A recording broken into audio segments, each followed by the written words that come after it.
ರಾಜ್ಯದಲ್ಲಿ ಯೂರಿಯಾ ಗೊಬ್ಬರ ಕೊರತೆ ಇರೋ ಹಿನ್ನೆಲೆಯಲ್ಲಿ ಬೆಳಗಾವಿ ಜಿಲ್ಲೆ ರಾಮದುರ್ಗ ತಾಲೂಕಿನ ಸುರೇಬಾನ್ ಮನಿಹಾಳ ಸೊಸೈಟಿಯಲ್ಲಿ ಗಲಾಟೆ ನಡೆದಿದೆ. ಯೂರಿಯಾ ಗೊಬ್ಬರ ಸಲುವಾಗಿ ರೈತರು ಮತ್ತು ಸಿಬ್ಬಂದಿಗಳ ನಡುವೆ ಮಾತಿನ ಚಕಮಕಿ ನಡೆಯಿತು. ಮನಿಹಾಳ ಸೊಸೈಟಿಯಲ್ಲಿ ಒಬ್ಬ ರೈತರಿಗೆ ಜಾಸ್ತಿ, ಮತ್ತೊಬ್ಬರಿಗೆ ಕಡಿಮೆ ಗೊಬ್ಬರ ವಿತರಿಸಲಾಗ್ತಿತ್ತು.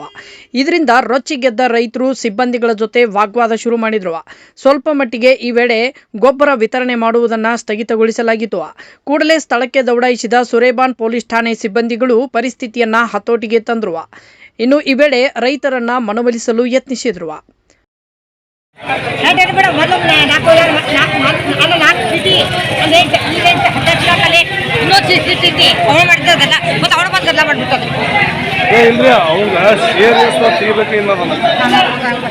ಅಲ್ಲಿ ಅವರು ಸುನೀಲ್ ಅವ್ರು ಇದು ಮಾಡ್ಬೇಕು.